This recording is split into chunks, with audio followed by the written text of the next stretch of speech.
This lesson we'll take a look at how to calculate the trigonometric functions of any angle, and in this we'll also include finding these functions for quadrantal angles. In the last section, we took a look at how to evaluate trigonometric functions of acute angles, just like the one that we see here in this first coordinate plane. In this particular angle, we have an acute angle that is drawn in standard position. If we take a look at the other three coordinate planes, such as the one that is here, we have this one, and this one. So we have number 1, number 2, number 3, and number 4. We have three other types of angles. We have an angle that extends beyond the size of an acute angle. So in the second coordinate plane, our terminal side lies in quadrant 2 here. So what happens here is we have theta that is larger than 90 degrees, but we still want to be able to evaluate our trigonometric functions and use some ratios in order to calculate those values, and we still can. We're going to extend our definitions that we had before and create ratios, and in fact we're going to use our value of r, which is our distance from our origin all the way out to this point that allows us to extend down and create this right angle right here. So remember, our r is our distance all the way from our origin out to that point.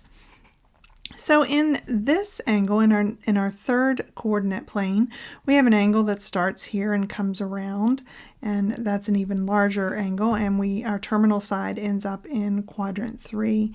And then in our fourth angle, we're rotating all the way around here.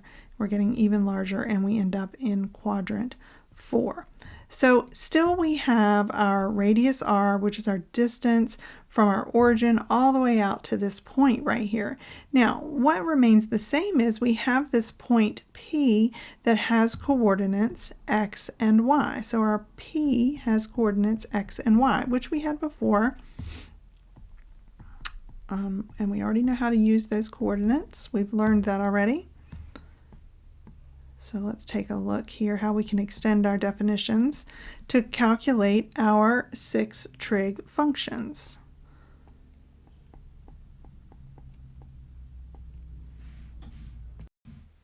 So if we're looking at any angle, and here I've drawn an acute angle, but if we're looking at any angle like the ones we drew before, right before this, and we have any angle in standard position, and we have a point P with coordinates x, y on the terminal side of theta, then the values of our 6 trig functions can be found using the coordinates of x and y and the value of r. R will need to be calculated using our formula. R equals the square root of x squared plus y squared. So once we have that value, then we can find all 6 of our trig functions. Okay?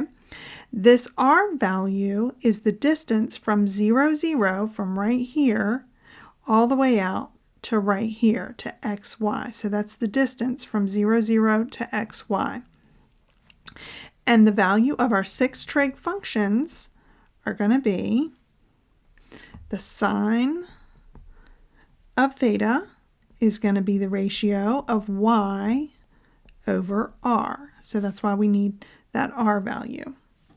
The cosine of theta is going to be the ratio of x over r. The tangent of theta will be y over x, as long as x is not equal to 0. So we can't have 0 in the bottom of a fraction. So the reciprocals then of these are going to be cosecant theta equal to r over y, as long as y is not equal to 0.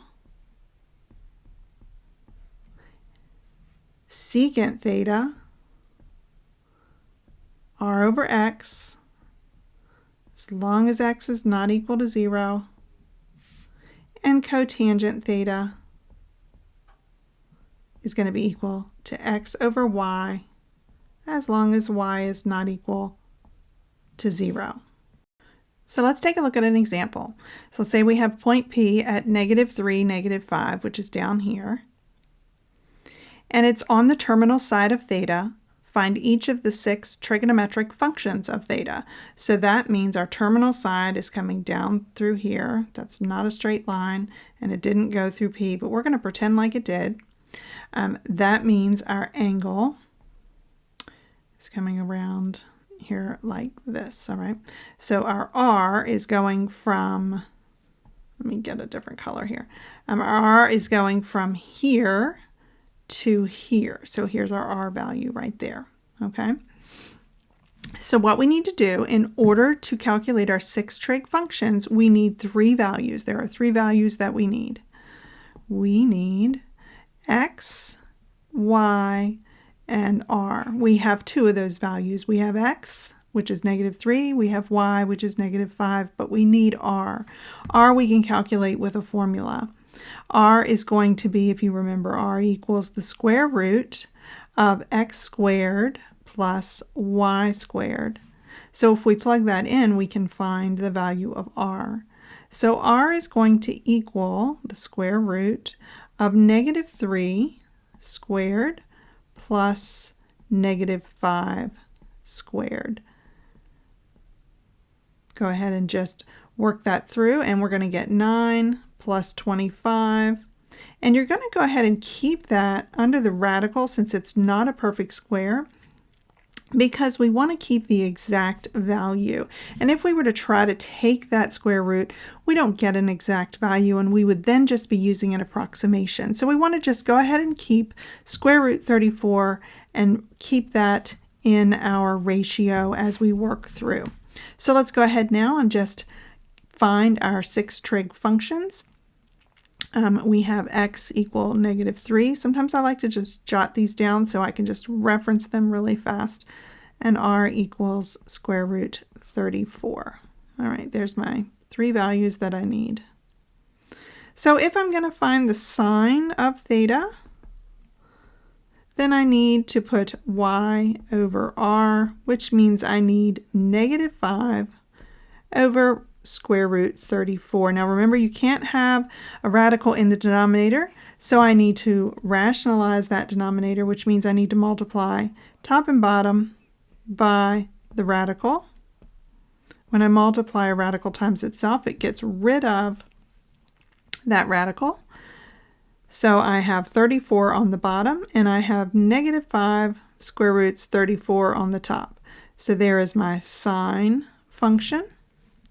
My cosine function is going to be cosine theta equals x over r. So I'm going to end up having to rationalize again. So I'm going to have -3 over square root 34. Again, I need to rationalize. So I'm going to multiply times square root 34 over square root 34. And I end up with -3 square root 34 over 34. Nothing more to do there. There's my cosine function. My tangent function, tan theta, is going to equal y over x. And that's going to be -5 over -3. My negatives take care of each other, and I end up with +5 over 3. My reciprocals of those, I'm going to draw a line here so they don't run into each other. I have cosecant theta equals r over y, which is square root 34 over -5. I don't need to rationalize that. Secant theta equals r over x, which is going to be square root 34 over -3. Again, I don't need to rationalize that. And you can write it as negative square root 34 over 3. Probably be a little more proper like that. Cotangent theta is going to be x over y, and we're going to have 3 over 5 as our final result. Would start out as negative over negative, which becomes a positive. All right, here's one for you to try. Go ahead and pause the video and then turn it back on and see how you did. Okay, here are the 6 trig functions that you should have gotten for this example.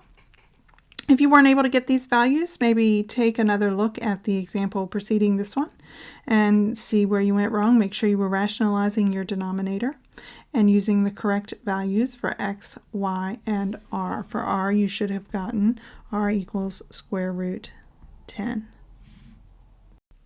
Sometimes you'll have angles that are quadrantal angles. So recall that quadrantal angles are angles that are in standard position. So their initial side lies here on the positive x-axis, but their terminal side will land on one of the other axes. So your terminal side could actually fall on the x-axis. So you could have a terminal side either here on the x-axis, or your terminal side could be here on the y-axis. Your other terminal side, or you could have a terminal side on this y-axis here, or the x-axis, sorry, I didn't mean to say y-axis. Your x-axis here, or you could come down here and land. So if your terminal side falls on one of the axes, then you have what's called a quadrantal angle. We learned about that in the beginning of this chapter. So you have a quadrantal angle when you have a terminal side on an axis.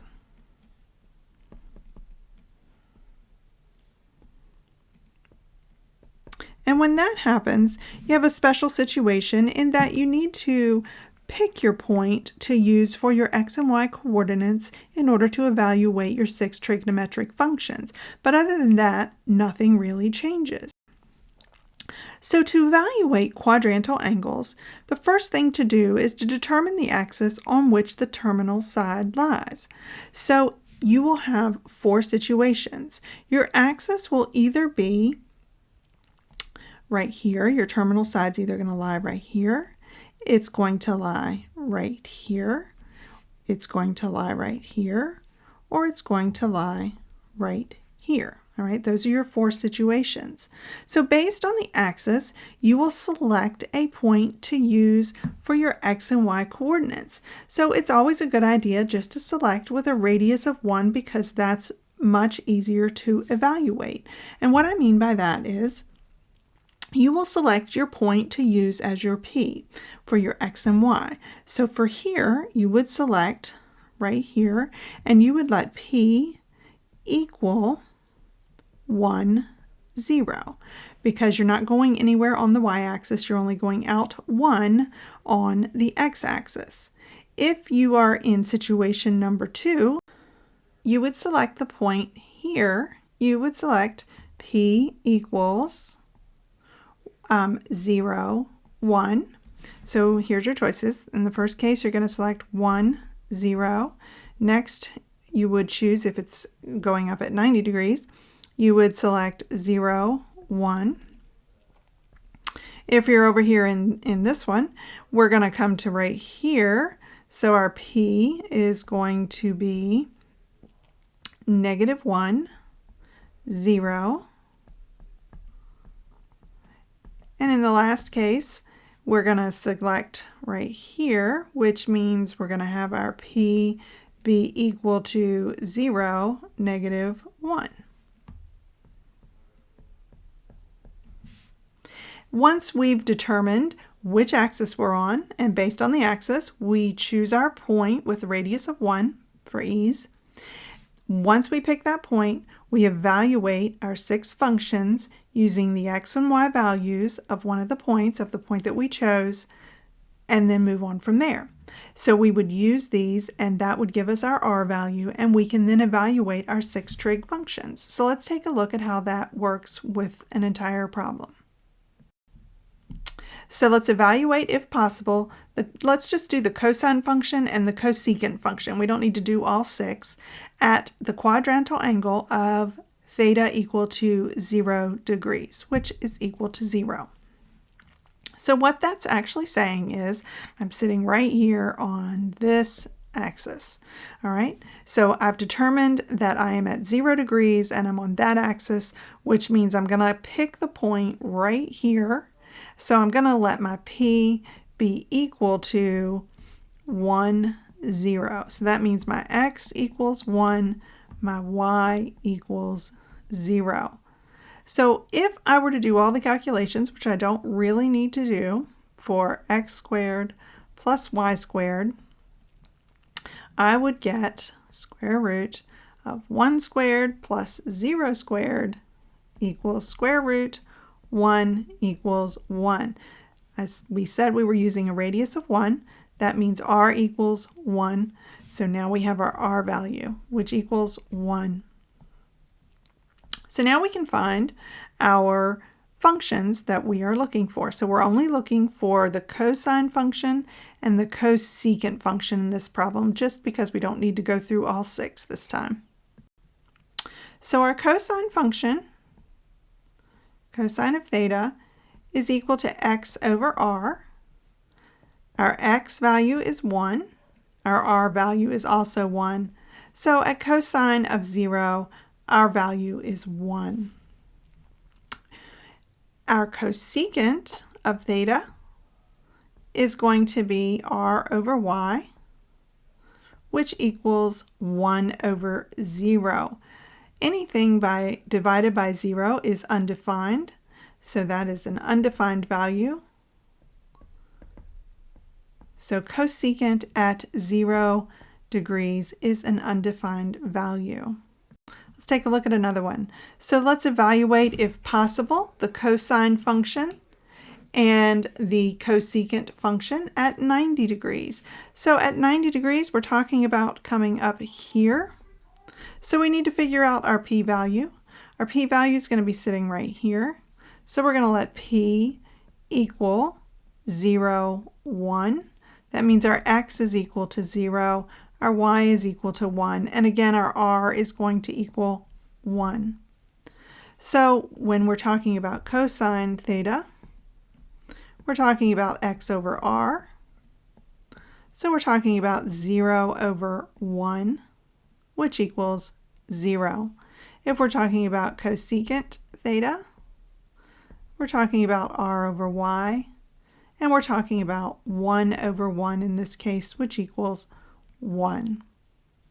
And that's how we find the trig functions for quadrantal angles.